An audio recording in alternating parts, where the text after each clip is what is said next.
we'll now move on to the Tigers, who, holy moly, what a year for those boys last year. They were the centre of a documentary, which I was shattered did not go out for the end of the season. I can't believe they called it with 4 weeks to go.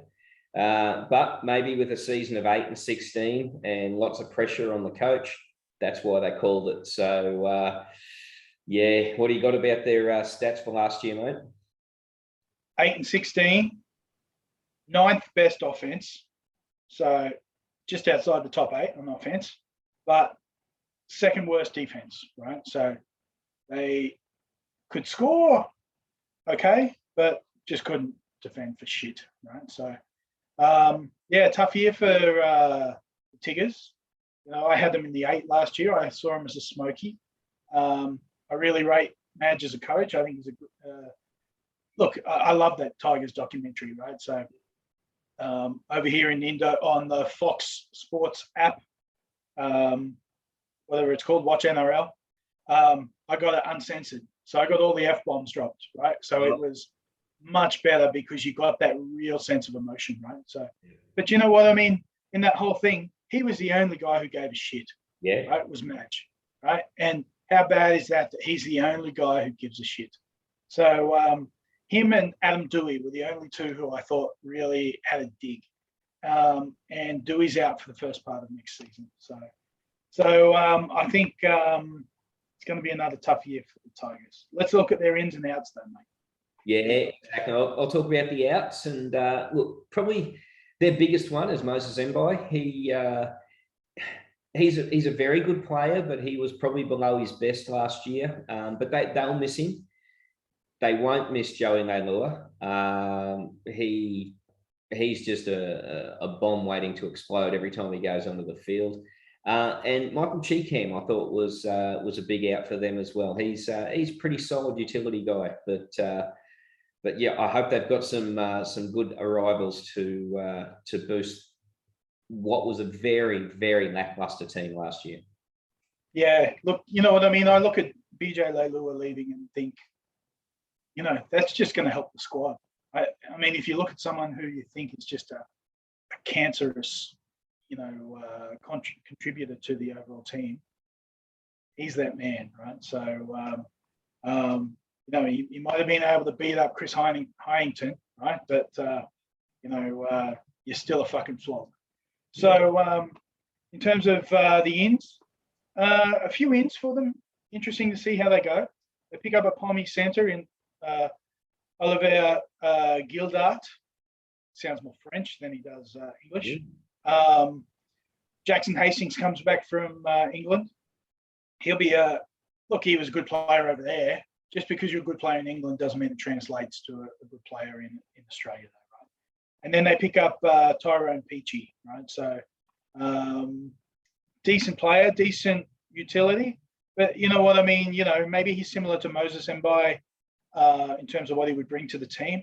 But I also see Jackson Hastings being a bit like that too, right? So I think that they've just got a few too many of the same type players, right? So with regard to the Tigers and Poms, they've had some great success, right?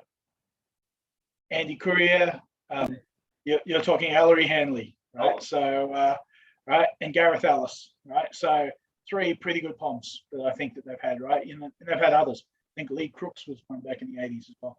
But so I really hope that he goes well for them, because I really hope that that they have a decent year, right? So difficult to see them having a great year. Dewey's out to start the year, and I think that's a big loss, right? So, so I see them struggling. I see them somewhere in that 10th to 14th, you know, kind of 2 wins away from the 8 territory, and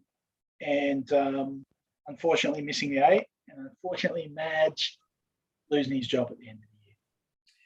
Yeah, well, look, he survived by the skin of his teeth to keep his job last year. They went to some board meeting and he convinced them. So, but look, I've got them worse. I've got them 11 to 15. I really don't see them competing. But I do like the Tigers. You know, we both lived in that area and we kind of semi-supported them. But gee whiz, like you said, the only people that showed any passion were the coach and one player. That it's just not enough.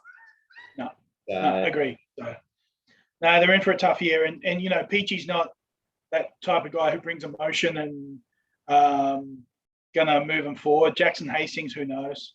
I honestly think that by midway through the season, I think that Brooks will have left the club and he'll end up in Newcastle, where they're really struggling for a half, but they've got a chance to play forwards. I just think you know, they need more retooling, the Tigers, right? And some of that means letting go of some of those players who've shown promise but lack delivery over all of these years, right? Because unfortunately, that's where they are.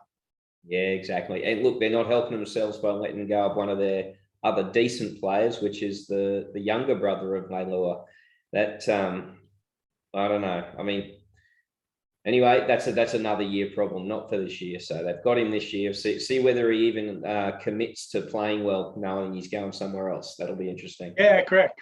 You know, yeah, that's right. They say you always play better in a contract year, right? Because you got something to play for. Well, he's already got his contract, so maybe he doesn't give a shit. So yeah, it'll be an interesting year for the Tigers, but I think another year of pain. So yeah, lots of pain for the boys. So, and you know, based on that documentary, the one thing I took from that was the CEO of the Tigers is an absolute tool. he is an absolute fuckwit. Yeah. And you know what? I think Madge kept his job because Madge was able to articulate everything that went on, and that guy is an absolute dribbler. Yeah. And so how he has kept his job is just, you know, I shake my head. That organisation, right? So Sheensy, get rid of that guy. Agreed. So, all right. Well, look, wish you best of luck, Tigers, and a better 2022 than 2021.